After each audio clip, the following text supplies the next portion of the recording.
영의정 이원익, 조선의 청백리 정승, 새 왕조를 관통한 살. 1장.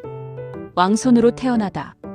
1547년 명종 2년 한성부 종로 동숭동에서 한 아이가 태어났다. 조선 태종의 12번째 아들, 익령군의 4세손, 이름은 이원익. 왕실의 피가 흐르는 집안이었으나 그의 삶은 화려함과는 거리가 멀었다. 아버지 이혁재는 함청군의 봉해진 종실의 후손으로 논어를 비롯한 사서에 정진하고 음률에 정통한 선비였다. 전처에게서 후손이 없어 후처 동래 정씨가 이원익을 낳았다. 가문의 무게는 있었으나 권세는 없었고 명예는 있었으나 부는 없었다. 이것이 이원익이 태어난 자리였다. 어린 이원익은 남달랐다. 그를 한번 보면 바로 외웠고 스스로 옷을 입고 다닐 만큼 잘하자 늘 바깥에서 홀로 기거했다. 서무가 종을 시켜 정성껏 모시게 했으나 끝내 가까이 하지 않을 만큼 스스로를 단속하는 아이였다.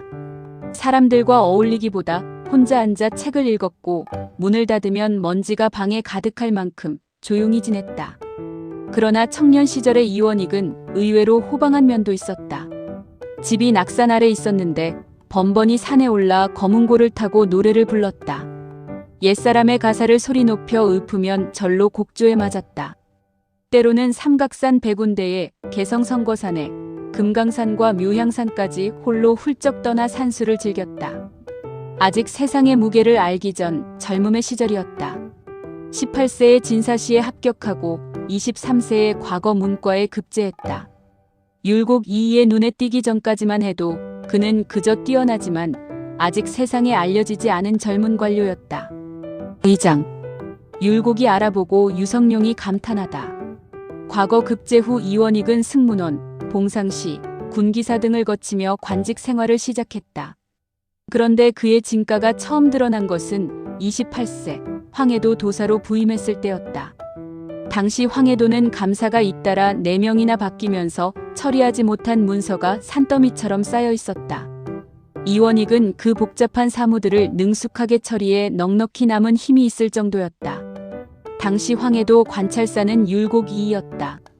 율곡은 결단하기 어려운 안건들을 모두 이원익에게 맡겼는데 이원익이 처리할 때마다 아무도 상소하는 사람이 없었다.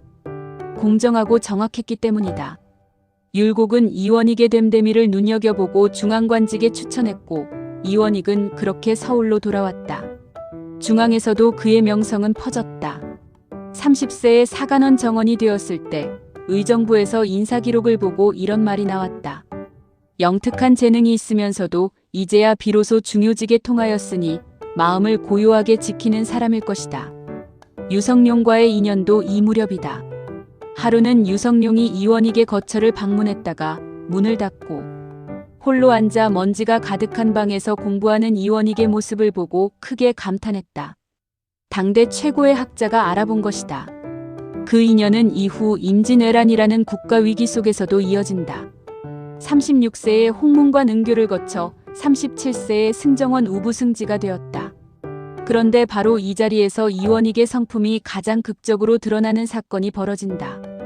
당시 도승지 박근원과 영의정 박순 사이가 극도로 나빴다.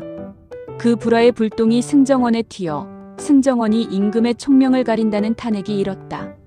임금이 노하여 이 문서는 누가 지은 것이냐고 추궁했다.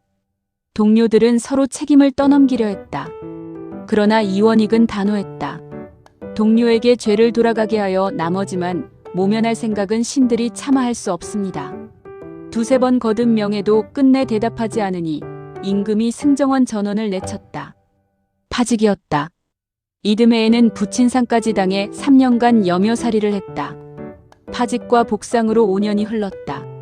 그러나 이원익은 자신의 선택을 후회하지 않았다. 경전과 사서로 스스로를 다스리며 다음을 준비했다. 3장. 안주에서 피어난 목민관의 꽃. 5년의 공백 끝에 이원익이 돌아온 자리는 화려한 중앙요직이 아니었다. 평안도 안주 목사였다. 안주는 서쪽 변방의 중요한 거점이었으나 재해와 기근이 겹쳐 완전히 피폐해진 땅이었다. 조정에서는 명망 있는 문신을 보내려 했으나 이름난 관료들이 너도 나도 꺼려하며 피했다. 결국 이조 참판 권극래가 이 일은 오직 이원익에게 맡길만 하다며 파직된 이원익을 기용하기를 청했고 왕이 허락했다. 이원익은 혼자 말을 타고 부임했다. 수행원도 없고 위세도 없었다. 그가 먼저 한 일은 감사에게 조국 1만석을 청해다가 백성들에게 종자로 나눠준 것이었다. 가을이 되자 큰 풍년이 들었다. 빌린 곡식을 갚고도 창고가 가득 찼다. 다음으로 군정을 바꿨다. 1년에 3개월씩 4번 당번하던 병사들의 복무를 1년에 2개월씩 6번으로 나눴다. 병사 한 명이 연간 복무하는 시간은 줄어들고 국방의 빈틈은 오히려 줄었다. 백성들의 부담이 경감되었다. 이 제도는 훗날 전국병제로 확대 시행되었다. 안주에는 누에치기 풍습이 없었다. 이원익은 백성들에게 뽕나무를 심고 누에를 치도록 권장했다. 사람들은 그 뽕나무를 이공상, 이대감의 뽕나무라고 불렀다. 아전은 두려워하고 백성은 존경했다. 치적이 탁월하여 거듭 포상을 받았고 산품으로 승진하여 조정으로 돌아왔다.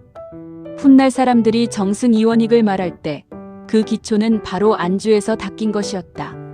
살아있는 사람의 생사당을 세우고 제를 지낼 만큼 평안도 백성들의 마음속에 이원익은 깊이 새겨졌다. 사장 임진왜란 나라가 타오를 때 1592년 4월 13일 임진왜란이 터졌다. 이원익의 나이 46세였다. 그는 평안도 도순찰사로 임명되어 전란의 최전선에 섰다. 적이 물밀듯 올라오고 임금이 의주로 피난가는 혼란 속에서 이원익은 평안도를 지키며 군량을 조달하고 군사를 모았다. 그의 활약이 얼마나 두드러졌는지 2년 뒤 선조는 이렇게 말했다. 지난날 우리나라에는 단지 이원익이 있을 뿐이라고 말할 정도였다. 아들이나 사위에게 관직을 내려 그 노고에 보답하라는 명이 내려졌다. 그러나 이원익의 진정한 역할은 전장의 지휘보다 더 깊은 곳에 있었다.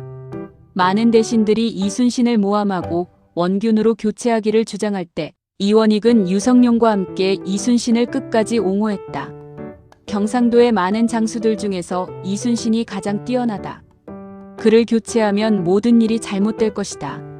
역사는 이원익의 판단이 옳았음을 증명했다. 원균이 통제사로 교체되자 조선 수군은 7,000량에서 대패했다. 병력도 사기도 모든 것을 잃었다. 이순신이 다시 불려나왔고 명량에서 기적을 일으켰다. 1598년 이원익은 영의정에 올랐다. 그러나 이 시기 가장 극적인 일화는 중국에서 벌어진다.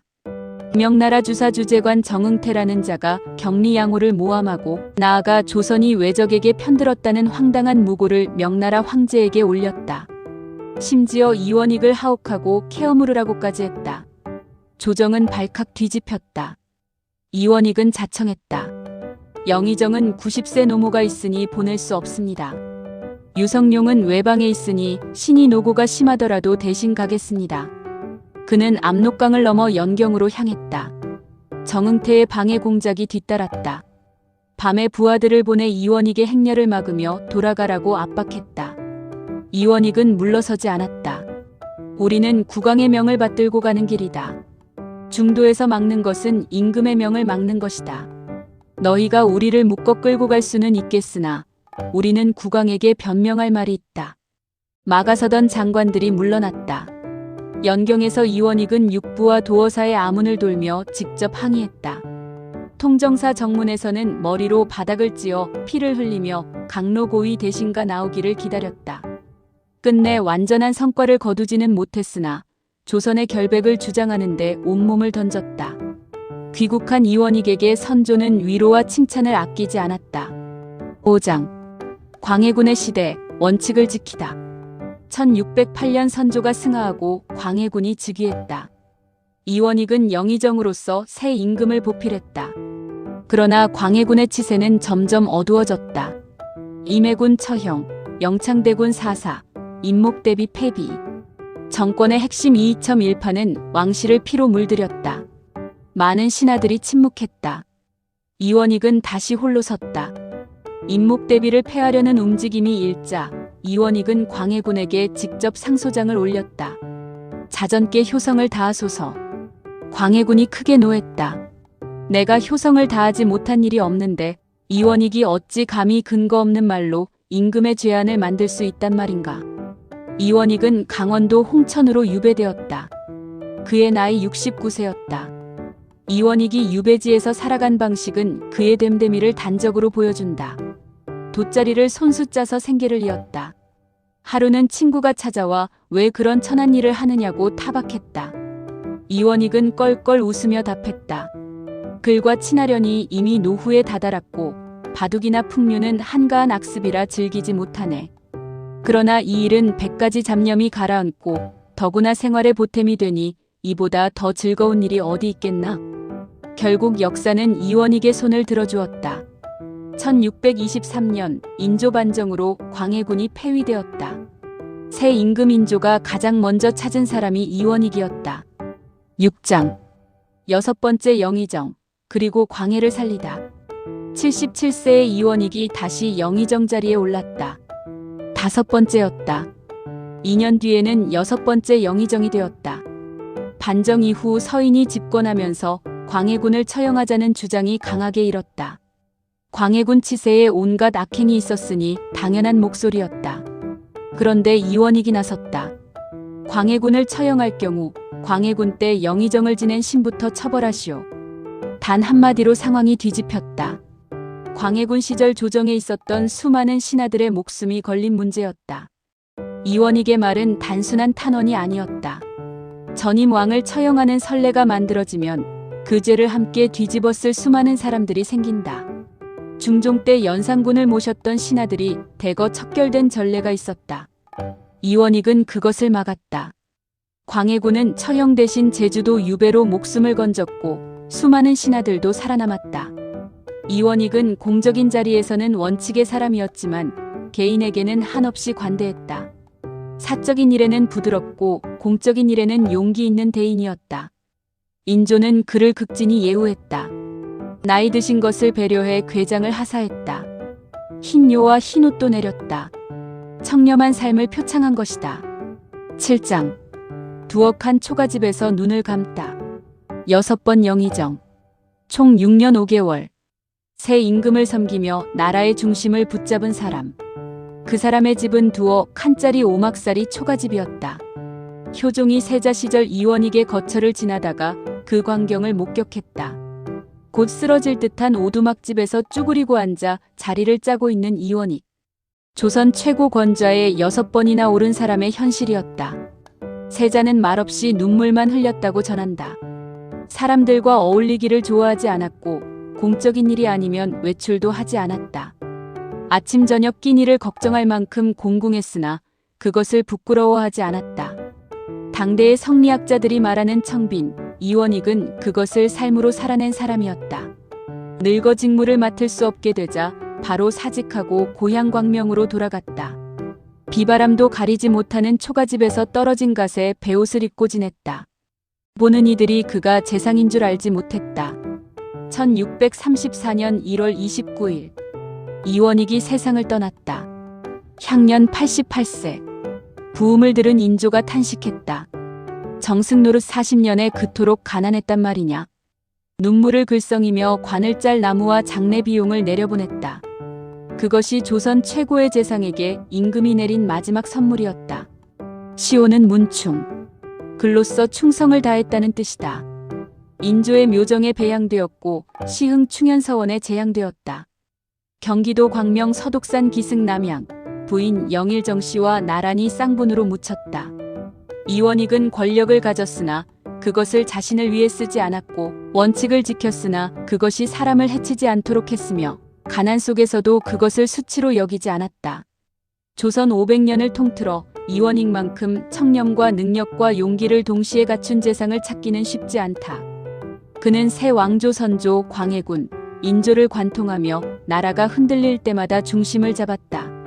임진왜란의 불길 속에서도 광해군의 폭정 앞에서도 인조 반정의 피바람 속에서도 이원익은 언제나 옳은 자리에 서 있었다. 오리라는 호처럼 오동나무 숲 속의 고요함. 그 고요함이 폭풍 같은 역사 속에서도 흔들리지 않았던 것이다.